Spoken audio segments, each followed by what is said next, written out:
राहण्यासाठी आहे।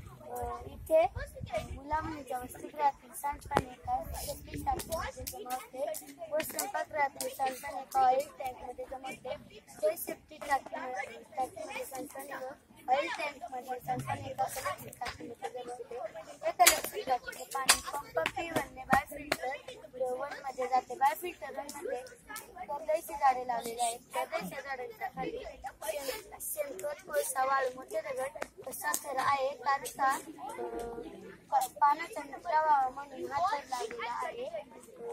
अस्वच्छ पाणी शोषून घेणे हा कर्दळीचा गुणधर्म आहे। बायोफिल्टर 1 मधले पाणी एका साईड पंपामध्ये जमा होते। साईड पंपातून ते पाणी P2 पंपाने बायोफिल्टर 2 मध्ये जाते। बायोफिल्टर 2 मध्ये कर्दळीची झाडे आहेत। बायोफिल्टर 2 मध्ये पाणी ऍलन टाकीत जाते। ऍलन टाकीत दररोज 2 किलो टाकले जाते। मग त्या ऍलन टाकीचे पाणी P3 पंपाने मीडिया फिल्टर टाकीत जाते। त्या टाकीला पाईप लावून ते पाणी आम्ही ग्राउंडला मारण्यासाठी व स्वच्छ करण्यासाठी, परसबागेसाठी व टॉयलेट फ्लशिंगसाठी वापरतो। या जलशुद्धीकरण प्रकल्पाचा सबस्टेशन कशा आहे। ही रिव्हर मीडिया फिल्टर टाकी आहे। इथे आली टाकी आहे।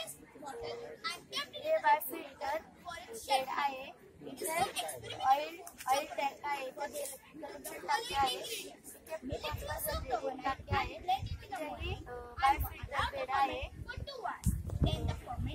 टाकी आहे। हे पाणी आम्ही परसबागेसाठी वापरतो।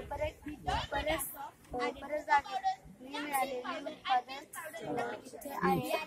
ठीक आहे बेटा, ठीक आहे, छान छान।